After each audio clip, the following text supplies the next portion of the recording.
This is a story my mom told me about my grandfather that happened in the late 1950s. Keep in mind that it was a different time back then. My grandfather worked as a milkman his whole life. His company's brand of milk was considered one of the better brands available, and for a very long time, it was only available via milkmen. It was not in any grocery store, much to the grocery store's dismay. The local grocery store kept asking and then begging the dairy company to please let them sell the milk in their store. Finally, an agreement was made. The milk would be sold in the store, but with a small markup compared to the cost of delivery, so people would have an incentive to keep using the milkmen. Where the dairy company went wrong was the agreement on price was not in writing. So while the price of milk started with a markup, that markup soon went away. The dairy company complained, nothing changed. The grocery store kept the price at the lower amount. Well, the milkmen in particular were not happy with this. This was threatening their livelihoods. So they all talked amongst themselves and made a plan. Throughout the next day, they gathered up their wives and kids and all headed over to the grocery store.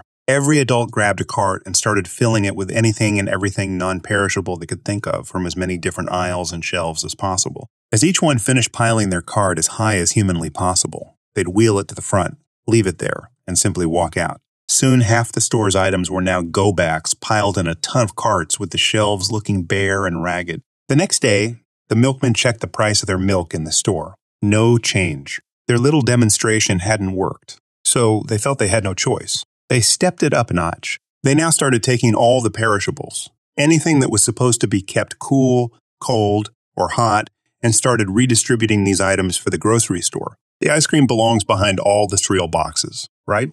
And this fish should be put behind the cans of peas. The leaking steak goes on the top shelf behind the chips, etc. By the end of the day, the grocery store was looking at a ton of wastage while praying that they'd found all the starting to rot meat and fermenting dairy before things started to smell too much. The next day, the milkman went back to check the price of milk again. The markup had, for some reason, been added back to the price. Nothing more was ever said about it from workers of either company, but that markup stayed on the milk from then on.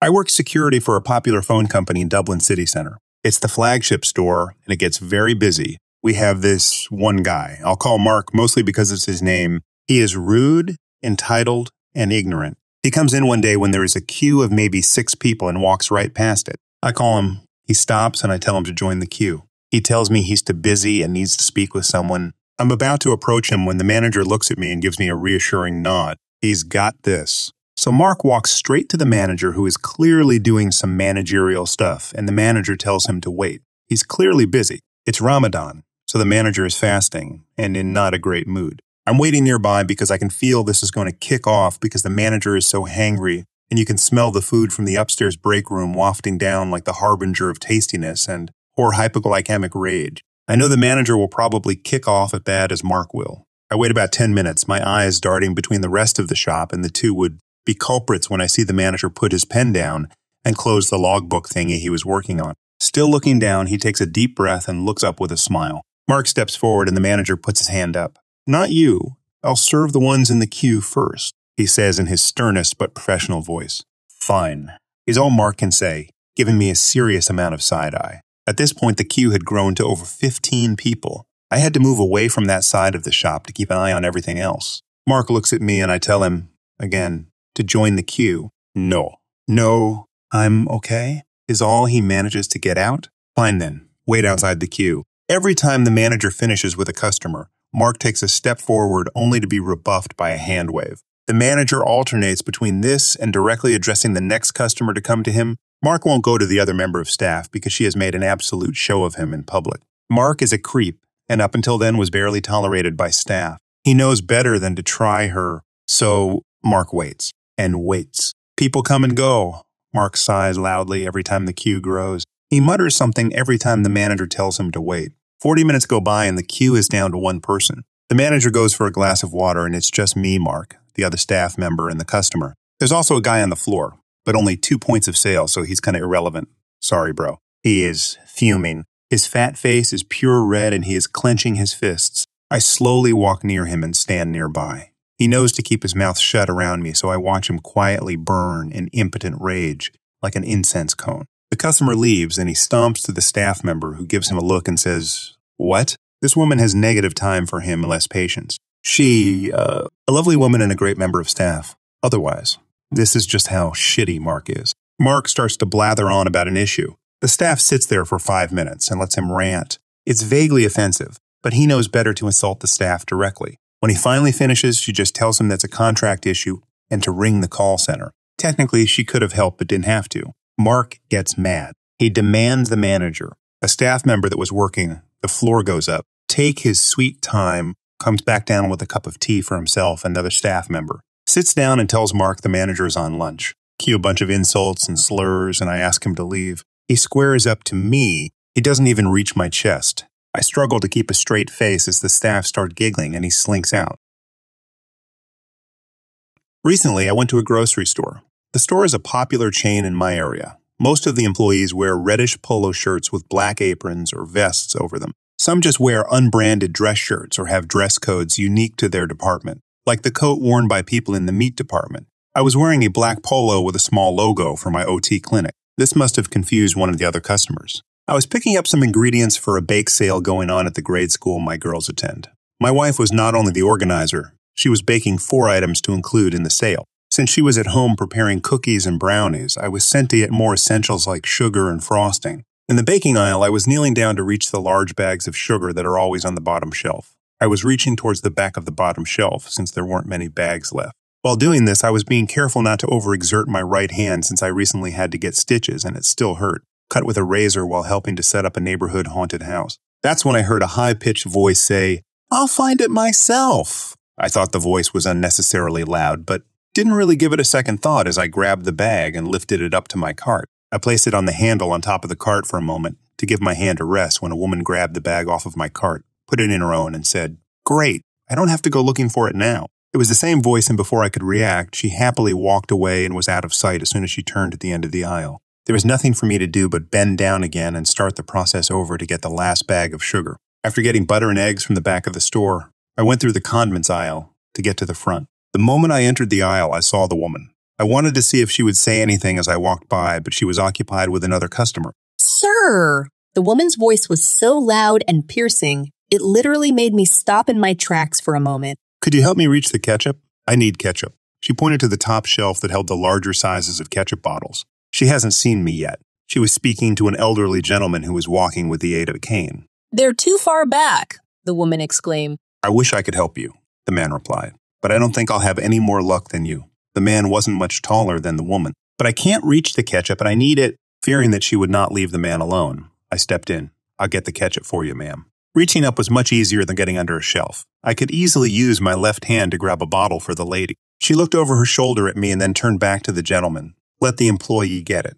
Again, her voice was loud as if she were trying to speak over some ambient noise that only she could hear. "I'm not an employee, ma'am." The lady turned around to face me, "But I need some ketchup." "I'll help you get the ketchup." "Do you work here?" No.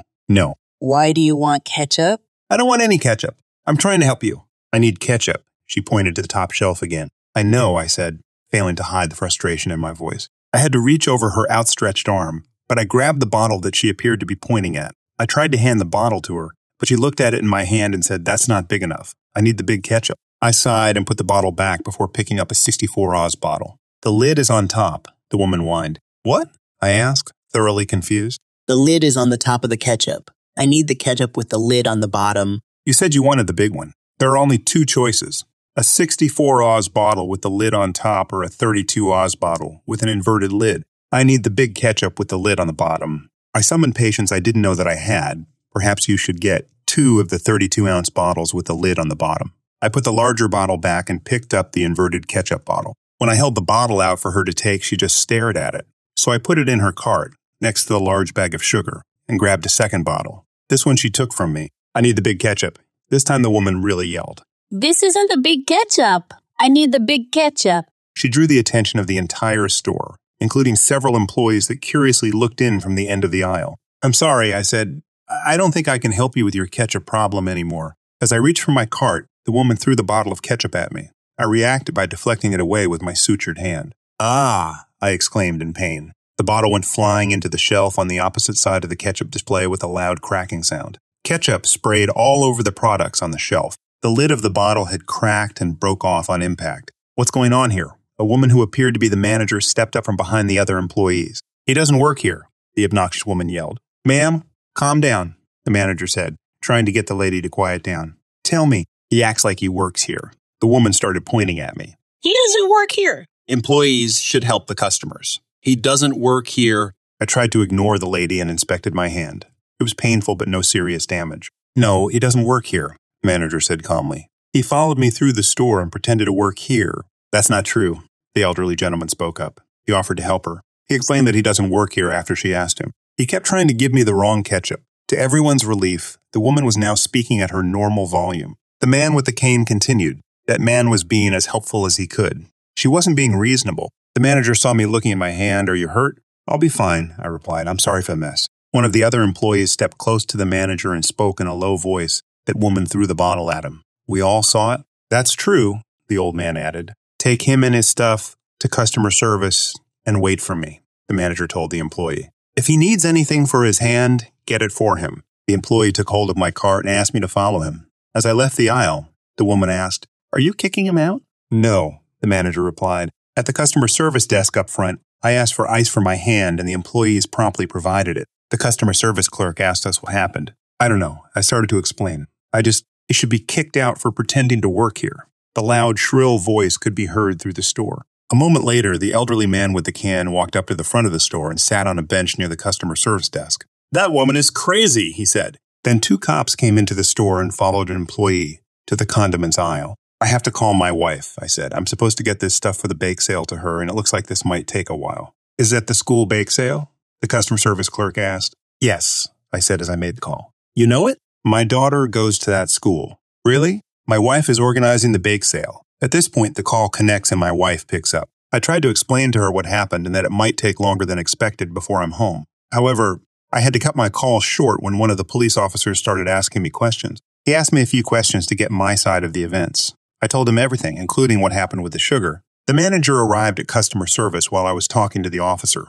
Once he was done, she said, We're going to issue you a gift card for the value of the items in your cart. That isn't really necessary, I said. It wasn't your fault. Are you sure? The manager seemed disappointed. The clerk spoke up. This stuff is for the school bake sale. His wife is the organizer. Well, why don't you consider it a donation then? The manager suggested. Plus, I think we can donate some custom baked goods from our bakery. That would be great.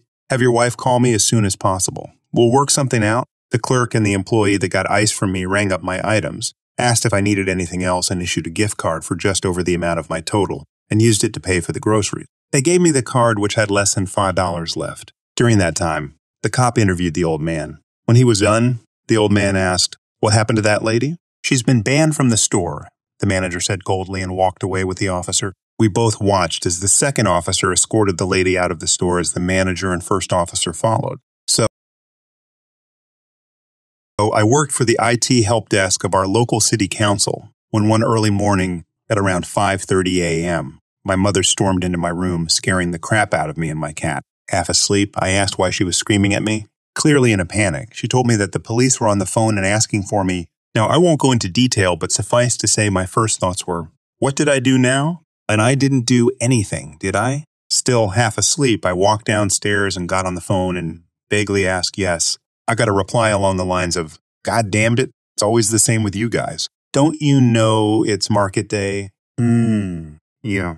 Yeah, every Wednesday, isn't it? It is every Wednesday and has been since around 1302 AD. Police officer, what? Are you going to start making a joke out of this? I slowly started to wake up completely. No, I just do. Cutting me off angrily. Your car is on the market square. And they can't set up their stalls, damn it. Get over here now and move this damn car. The IT department was next to the market square, so sometimes the car did indeed stay parked there overnight. I really have issues with people screaming at me. No problem. Be right there. Now, usually I rode my bike to work, but seeing as it was clearly a pressing matter, I asked my dad, who had awoken from my mother's frantic behavior, to drive me to the market square. On the way there, I explained the situation and my dad couldn't help but give a chuckle and told me, don't do anything stupid, to which I gave him a smile. Shrugged and with a Han Solo-esque grin told him, hey, it's the cops. My father snickered and shook his head, knowing that doing something stupid was somewhat of my middle name. If a police officer tells you to do something, you do it, right? We arrived at the market where people were already setting up stalls to prepare for market day,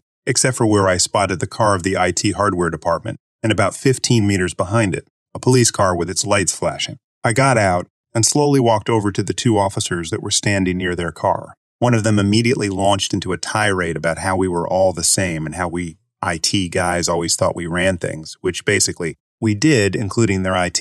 Once he paused, I calmly asked him what he wanted me to. Again, he blew up nearly screaming, "Move that ducking car!" Not wanting there to be any doubt, I asked if he was sure, and he truly nearly lost it, screaming incoherently words like jerk, arrest, jail. Me? Okay. Calm down, I'll do it if you insist. Let me go up to the office and look for the keys. So off I went. I went to our offices where I was met by our clean coffee lady who asked why I was in so early. So I explained the situation and that the hardware department's car was on the market square again. Confused, she asked me, But that's not your department, is it? To which I sighed. Nope. Do you know where the keys are? So together, we looked for the keys, which we found rather quickly. I asked if she'd accompany me down because the police were making me nervous, which she kindly and graciously did. Upon getting back down, it was clear that Angry One hadn't calmed down, and that I'd probably taken longer to go get the keys than he wanted. In quick strides, he walked up to us, and without a word, I tried to hand him the keys, which he didn't notice because he screamed in an angry and high-pitched voice, "Move that damn car." At this point, our cleaning coffee lady looked at me and said, "But you..." I shrugged and gave her the most roguish smile I could muster at that time. She smiled, gently shaking her head. Once more, and just to make sure I got things straight, I calmly and politely asked, "So you're telling me I have to move that car?" Now, I'd seen cops get angry before, but never turn red with figurative steam coming out of their ears. He blew up and pulled out his nightstick and took one step forward as if to indicate I was getting close, either getting arrested or smacked over the head. I turned and quickly made it over to the car, nervously but loudly muttering things like "under duress" and "not my job." I got in the car, fumbled with the keys somewhat, and in 3 or 4 tries started the car. I waited about a minute and then the car sputtered forward and stopped. I tried again. Again, the car sputtered, but then it took off. Like a freaking rocket. All I remember from the short drive is seeing our cleaning coffee lady bursting out laughing as I passed just before I plowed straight into the police car. As I was getting out, somewhat dazed, I saw the 2 police officers stand there white as sheets and utterly perplexed. I stammered at them the immortal words. I don't know how to drive, man. I just pick up the phone and help people. So yes, they'd called the only person in all the IT departments that didn't have a driver's license and just worked on the phones. And one that doesn't really like the police nor getting woken up hours before I have to get up. I suffered no consequences as there were CCTV cameras filming it all, with audio, which I of course knew, and our cleaning coffee lady clearly heard the cop order me to move the car. Having known the mayor since I was 12 helped too, of course. At the beginning of lockdowns here in Germany, my mother came to me saying I should let her live with me in my house because, wait for it, I am your mother. Well, I let her move into the granny apartment. It has a separate entrance and has 1 bedroom, 1 bathroom, kitchen, dining room, and living room. While she slept in the bedroom in the apartment, she used the main kitchen to cook her meals, but refused to cook shared meals. Used the main living room to watch TV, basically acted as if she owned the house. Any of my complaints she likewise dismissed. I am your mother. It all came to a head when I was working on a computer in the living room. There was a lull while the system setup was doing its thing, so I went to the kitchen to brew tea and have a snack. During this time, my mother went into the living room to watch TV. But I had been listening to Vivaldi's 4 Seasons, so she started pulling power plugs in an attempt to shut off the music. One of the first plugs she pulled was, of course, the computer I was working on. When I came back from the kitchen, she rejected any fault for it. According to her, it was clearly my fault because she had to shut off the music to watch TV. So why would she feel free to shut off my music in my house? Not to mention that I had to start over the system setup. Well, because I am your mother, I countered, and my mother is a guest in my house. So until you behave like a guest, you better go to your apartment. She didn't like being treated like that one bit. Well, she went to her apartment, then left. I went to a hardware store and bought new locks.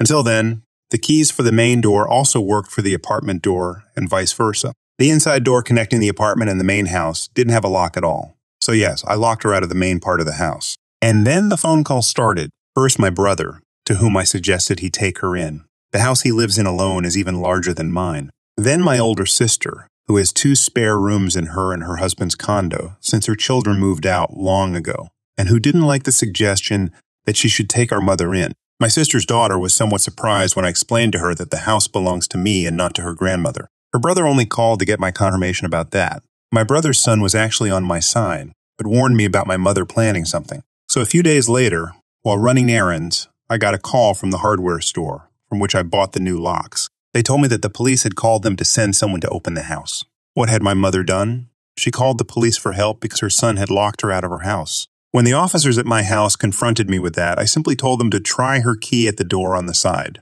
Obviously, they hadn't done that before. Then they wanted proof that it was actually I who owned the house. Oddly enough, the copies of the deed I had at home were nowhere to be found. So I called my attorney, and he sent one of his partners with new copies. He also brought eviction papers, telling me to consider it. I simply asked for a pen. A couple days later, my mother moved in with my brother. Brother, older sister, and her husband helped her with her stuff. Brother made a last effort to make me change my mind. My sister merely treated me with contempt. Brother-in-law told me quietly he vetoed our mother moving in with them before my sister even made the suggestion. But this still isn't the end of it. The police officers are pressing charges for falsely reporting a crime, me locking her out. Everyone and his little brother has called me to take back the charges. I hadn't pressed them in the first place. It's out of my hand. To tell the police that it's all just a misunderstanding, or at least put in a good word for her. Why, of course, because she is your mother. Background. I am a combat veteran and a school teacher at this time, and my wife was a school teacher as well, so I bought my first house 12 years ago. It was in a low middle-class neighborhood with a lot of working-class families. My house had a pool in the backyard, and my parents bought me and my wife a hot tub as a wedding/housewarming gift. 2 weeks after moving in, we found a stranger and 6 teenage kids swimming in our pool when we got home. We will call them entitled mom, entitled daughter, entitled son, and the others I assumed to be their friends and or boyfriend. The entitled daughter was about 18 or 19 years old and her brother about 17. When we told them to get out and get off our property, the entitled mother told me that the previous owner gave them permission to come over whenever they wanted to swim. I explained to her that I was the new owner and I was not okay with it. I told her that not only do I not know them, but there is a legal liability for me if they got hurt. She yelled and fake cried, saying I was being a bad neighbor, selfish, and forcing her kids to sweat in the summer heat. She told me that if they died of heat stroke, it was my fault for not letting them swim in my pool.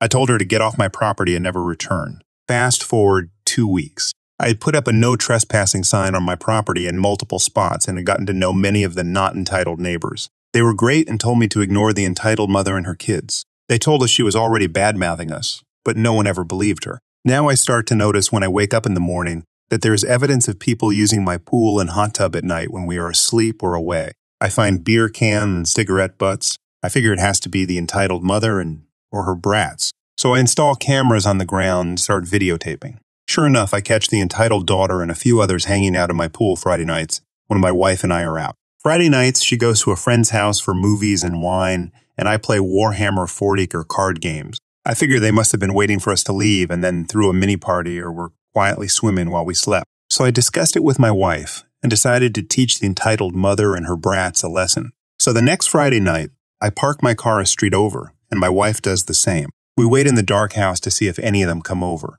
The entitled daughter and I assume her boyfriend, the entitled son and I assume his girlfriend, and 4 other teen couples come right over and start partying in my pool and hot tub. They have beer, and I can smell the weed from inside the house. I wait 45 minutes for them to get really into their fun. I then spring my trap. I go out with my rifle, Ruger Mini, 14 with 20-round magazine for you gun enthusiasts like me, pointed at the ground but at the ready. When I reach the pool, my wife flips on the backlights and I yell for them to freeze or I'll shoot. My wife calls the police meanwhile. They all have the deer in the headlights look on their faces, and not one of them tries to speak for a good minute. The entitled daughter starts to tell us that she has permission to be there, and that we need to let them get dressed. I tell them that if they move towards me or their property, that I would consider them to be charging me or reaching for a weapon, and I'd shoot. They must have believed me because they froze.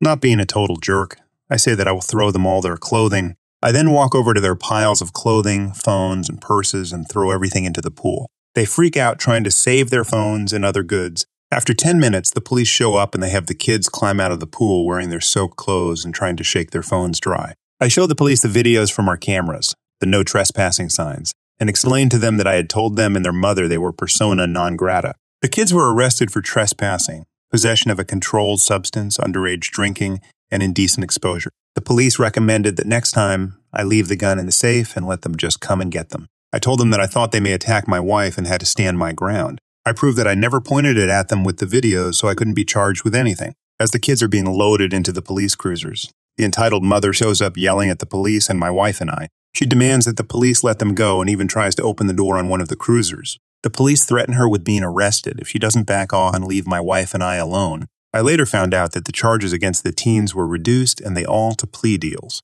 They all got community service, fines, and were put on probation. We got a restraining order against the entitled mother and her brat so they couldn't bother us again. I sent a bill to the entitled mother for the cost of draining, disinfecting, and refilling my pool and having a professional cleaning service clean up the kids' mess. The bill was for about $400. I had my parents' attorney send it to the entitled mother with a letter stating that if it was not paid in 30 days, then we would sue her for a larger amount. She sent a check to my attorney, and thankfully it did not bounce. About a year later, the entire entitled family moved away and we never heard from them again. The company I'm working for hired a new person last month as an entry-level programmer. He seemed pretty cool, just graduated with high grades. My boss had high hopes, and he did start great. All tasks are done in a very short period of time, well optimized, etc. And that's the point when he decided to be a jerk. About 2 weeks after being hired, he started to act like our boss when he was below in the hierarchy. Do this, do that, etc. I wasn't paying him attention since I was already tasked with the things he would order for me. But this didn't stop him. He nonstop asked everyone to bring him coffee, bring him a sandwich, etc. If someone refused, he threatened to tell the boss we were being disrespectful to him, which makes no sense. The day everything went wrong for him, hey, bring me coffee, fast. He orders me. I'm busy right now. I said, bring me coffee now. No, you're not my boss. Yes, I am. And you will do whatever I say. No, not in this world. Leave me alone. I have to work. I'm going to report you for disobeying. Sorry. You're going to report me, a senior programmer, for disobeying an entry level? Who do you think they will favor? Of course me. My dad recommended me to the boss. Listen, pal, just because you're recommended by someone to the boss doesn't mean you have any more rights than a regular entry level employee. We'll see. And I just ignored him. He asked a few more people, but they all refused. He started yelling that he was disobeyed and we will be fired by the end of the day. And then he stormed out of the office. Literally 10 minutes later, I got called in the boss's office. He explained to me that this guy reported me for disrespect and swearing at him. I denied all of that and told him that every single person in the office would confirm my story and not his. He didn't have a doubt but still asked everyone personally and also checked the cameras. They all supported my story, as well as the camera clearly showed him yelling and ordering around, and the boss went, okay then, we'll fire him. In my company's policy, every employee's contract explicitly says, in big bold font, that if person A disrespects person B, insults him, and lies about the actual events, he is subject to immediate termination with no prior notice, which was nice. The boss called the guy in his office and he was smiling really hard. He was expecting to get me fired. I'm sorry, but as of tomorrow, you're not an employee in this company and your contract will be voided tonight. What?